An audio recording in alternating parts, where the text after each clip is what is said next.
Remember those old phones with their cables snaking across the rooms?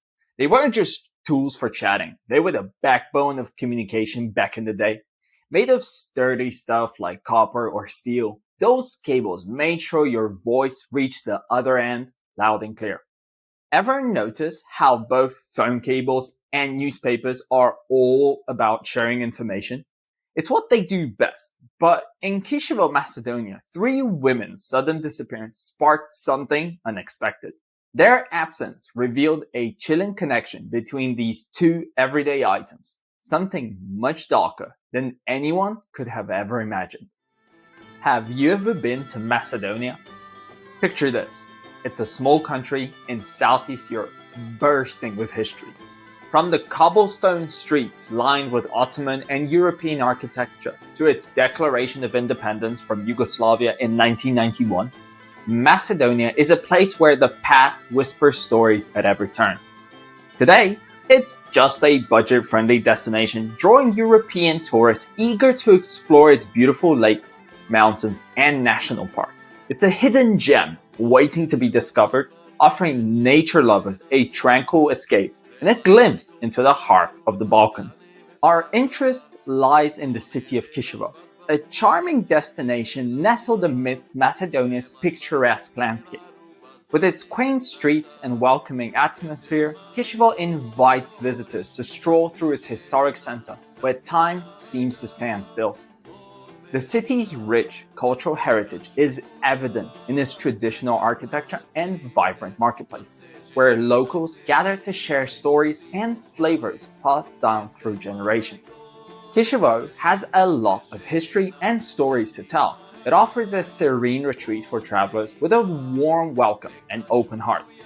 Kicevo's residents eagerly share their customs and way of life with visitors. So if you happen to find yourself in Kicevo, don't be surprised if you're offered a seat at the table and a crash course in local folklore. It's all part of the Macedonian charm. But it wasn't always this cheery.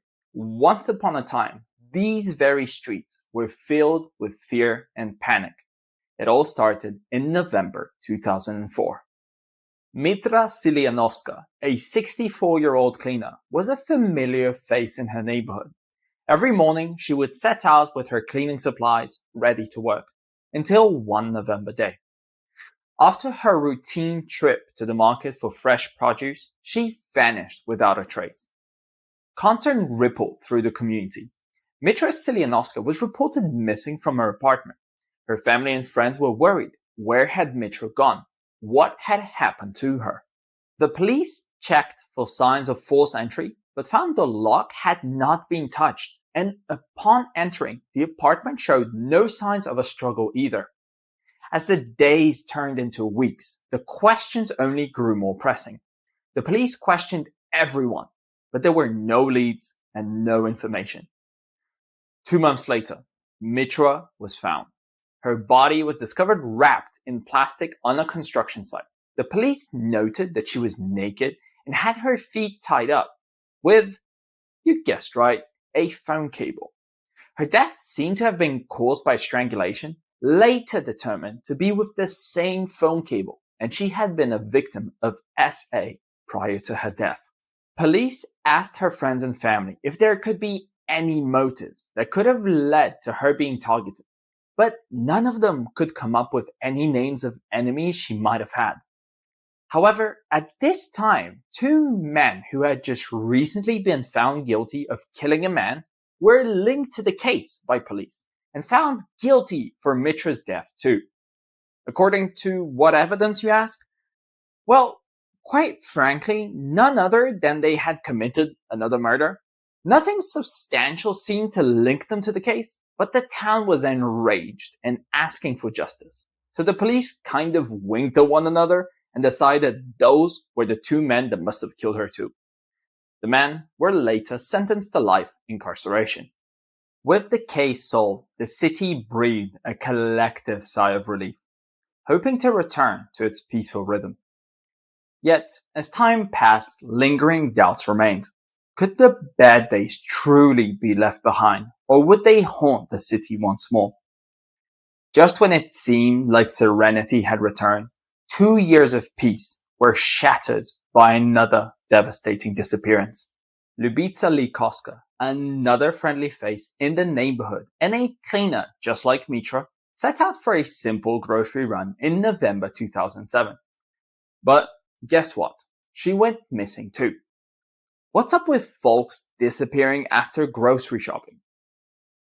Maybe there's someone who was really hungry and decided to steal both the people and their food?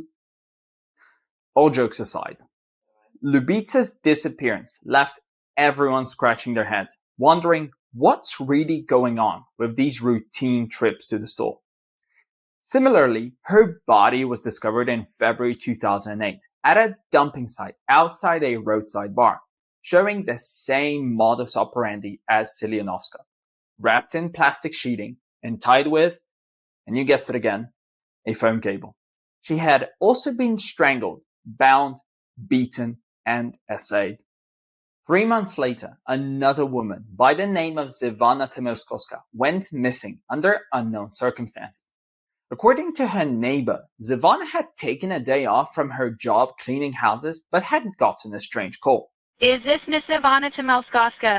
I'm calling you from the hospital. I'm sorry to inform you, your son Zoran has been in a terrible car accident. We need you to come as soon as you can. Zivana dropped everything and ran out of the door to never be seen again. Just a little while later, the neighbor heard someone entering Zivana's apartment, so she went out to see. She did not expect who she was about to see. It was Zoran, Zivana's son, displaying no signs of being hurt in any way. Before she could even say anything, Zoran turned to her and asked, "Have you seen my mom? We were supposed to have dinner together, but she disappeared without telling me a word." 9 days later, Zivana was found in a dumping ground outside of a football stadium, wrapped and tied, yet again, with a phone cable, just like the previous women. She had also been assayed, and some traces of bodily fluids were being analyzed. No leads could be found, seeing as none of the 3 murders showed any type of financial motive. The women had not been robbed, but rather kidnapped, assayed, and then disposed of. Thank goodness, phone cables aren't as common in homes nowadays. Seems like they had more uses than just keeping people tied, connected to each other and transmitting voices. Who knew those sneaky cables were up to more than just a chatty conversation? It's like they had a secret life of their own. Speaking of secrets, there are 3 types of people who might know your deepest secrets: the police, the priest, and the reporter. In the case of Kicevo, there was one reporter who stood out, Vlado Tenesky. Working for the Nova Macedonian newspaper, Tenesky was a force to be reckoned with. Known for his fearless and aggressive reporting style, he wasn't afraid to shine a light on government corruption or police misconduct. Despite receiving numerous death threats, "I will find you, and I will kill you." Tenesky remained undeterred, relentlessly pursuing the truth as he delved into the disappearances plaguing Kicevo. His reporting caught the attention of both residents and police officers. However, it wasn't just the stories he uncovered that raised eyebrows. It was something much more peculiar that caught the attention of law enforcement. This is what Vlado Tenesky wrote in one of his articles. The people of Kicevo live in fear and panic after another butchered body of a woman from the town was found this weekend.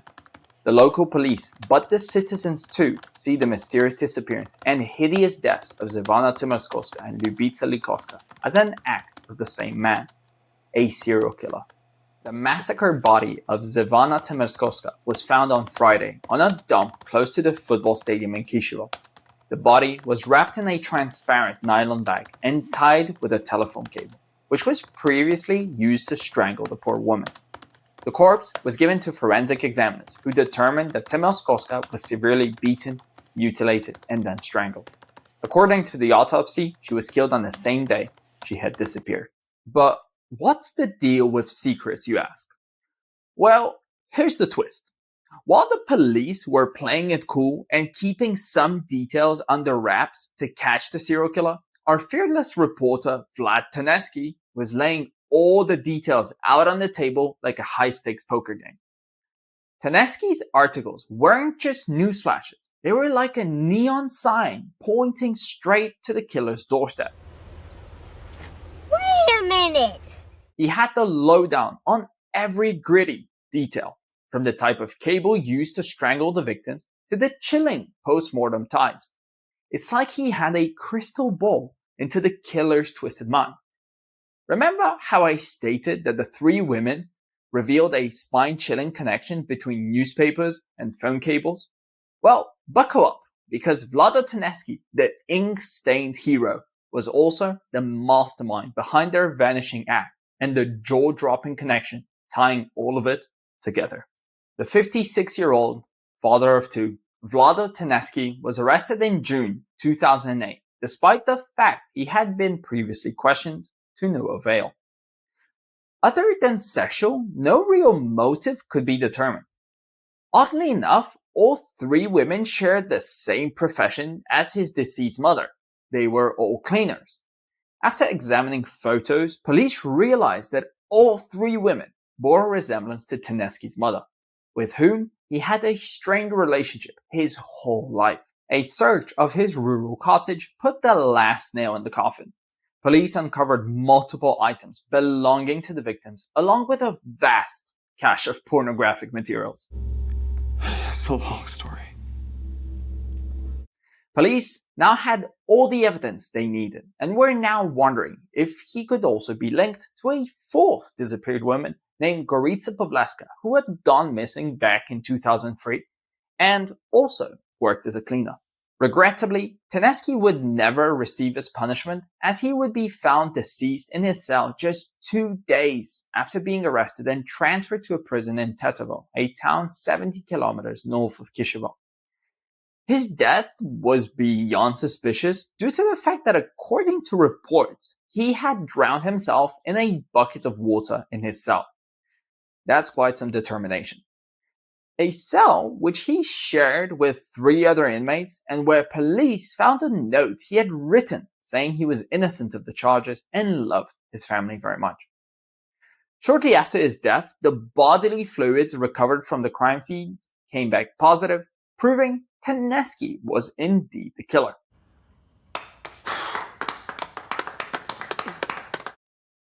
Why did the famous reporter end up committing the crime himself? Because he believed in doing everything firsthand. Reporting, investigating, and even snitching on himself. Talk about a true hero. He couldn't resist being the star of his own story.